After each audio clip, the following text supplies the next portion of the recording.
చూస్ country delight, live better. ఇప్పుడే country delight యాప్ని download చేసుకోండి. కానీ కొంతవరకు అసలు కామాఖ్య టెంపుల్ కానీ అక్కడ క్రతువులు కానీ ఇంపార్టెన్స్ తెలియజేసిందే మీరు కదండి. నేను అదే చెప్తున్నా తల్లి. సరే నువ్వు అన్నావు వేరే వాడు ఒప్పుకోడు, నా శత్రువులు ఒప్పుకోరు, నేను వాడనంటే ఒప్పుకోడు, నేను ఏమంటున్నా అంటే, నేను అడిగే ప్రశ్న ఏంటంటే, నువ్వు బిర్లా మందిర్లోకి పోయినావు, ఢిల్లీ నుండి ఎవడో వచ్చిండు దర్శనానికి, వాడిని ఎల్లగొట్టే రైట్స్ బిర్లా మందిర్లో ఎవరికైనా ఉంటాయా నేను అడుగుతున్నా. నేను ఉండవు. ఆంధ్రప్రదేశ్లో పార్టీల గొడవలు నువ్వు చూస్తున్నావు. ఇప్పుడు మేము రూలింగ్లో ఉన్నాం కాబట్టి అపోజిట్ వాడు మా గుడికి రాకుండా, తిరుపతి దేవాలయానికి రాకుండా ఆపగలిగిన శక్తి ఎవరికైనా ఉంటుందా?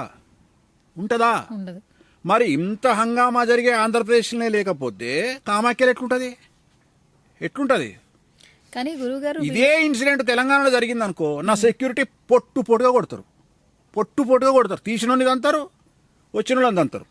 అందుకని ఈ కెమెరా తీసుకుపోయి, ఈ సెల్ ఫోన్ తీసుకుపోయి ఆడబెట్టారు కామాఖ్యలో. ఇదే కామాఖ్య కాకుండా హైదరాబాద్లో పెడితే నా సెక్యూరిటీ బొక్కలు ఇరగొడతారు, చూర చేస్తారు. అందుకని కామాఖ్యలో పెట్టారు సెల్ ఫోన్. కానీ ఏమైంది, 19వ తారీఖు నాడు సెల్ ఫోన్ పెడితే 25 బిస్కెట్ అయింది పెట్టిన వాళ్ళకు. సహజం. మళ్ళీ వెళ్ళారు కామాఖ్యకి. ఇప్పుడు నేను కామాఖ్యకు వెళ్ళడం పక్కకు పెడితే, తర్వాత అదే రోజు రాత్రి గుళ్ళో ఉన్నా, తర్వాత 10 సార్లు పోయినా, తర్వాత 10 సార్లు పూజలు చేసిన. నేను మాట్లాడే పాయింట్ ఏం మాట్లాడుతున్నా అంటే, ఒకడు నన్ను ఆపే శక్తి ఎవరికి లేదు. నన్ను కాదు, ఎవడు ఆపలేడు. నేను అనేది జస్ట్ ఒక జెలస్ ఫీలింగ్, ఒక జెలస్ జరిగి ఒక మనిషి ప్రయోగం చేసి, నువ్వు ఇది మాట్లాడు ఈయనతోని, నేను సెల్ ఫోన్తో తీసుకొని నేను హంగామా చేసుకుంటా, నేను ఒక మనిషిని బెదిరించేది ఉంది తెలుగు రాష్ట్రాలలో అని ఒక వ్యక్తి తీసుకొచ్చుకున్న వీడియో అది. ప్లానింగ్ ఇది ఏం చేసిండంటే, ఒక వ్యక్తి ఆ వీడియో తీసుకుపోయి ఒక వ్యక్తికి చూపించారే, ఇగో నేను వేణుస్వామిని పోపిస్తున్నా, నెక్స్ట్ నువ్వే అని ఆ వ్యక్తిని బెదిరించడానికి వాడుకుందామని తీసుకున్న వీడియో అది. బట్ ఎవరిని బెదిరిద్దాం అనుకుంటో ఆ వ్యక్తి పోసుకోలేదు, వేణుస్వామి పోసుకోలేదు. సో జరుగుతున్నాయి. కానీ అమ్మవారు విల్ టేక్ కేర్ ఆఫ్ వేణుస్వామిని ఎలా కాపాడుకోవాలి అనేది అమ్మవారికి తెలుసు. ప్రపంచానికి పూజలు చేసే వేణుస్వామికి కష్టం వస్తే ఏం పూజలు చేయాలో తెలియదా?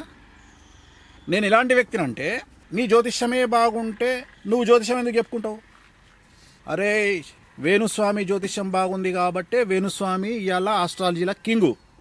వేణుస్వామి పూజలు చేయగలుగుతాడు కాబట్టే, వేణుస్వామి వశీకరణం చేయగలుగుతాడు కాబట్టే, జన వశీకరణము ధన వశీకరణము చేయగలుగుతాడు కాబట్టే వేణుస్వామి పెండ్లాం ఇవాళ ఇండియాలో number 1 veena player. You name it. Venuswamy Range Rover car కొనుక్కుండు, వేణుస్వామి లగ్జరీగా బతుకుతుండు. అన్నీ ప్రూవ్ చేసుకున్నాకనే వేణుస్వామి పూజలు చేస్తుండు. నువ్వు క్వశ్చన్ చేయడానికి వేణుస్వామి దగ్గర క్వశ్చన్లే లేవు. సుమన్ టీవీలో మీ పర్సనల్ అండ్ బిజినెస్ ప్రమోషన్స్ కోసం కింది నెంబర్కి కాంటాక్ట్ చేయండి.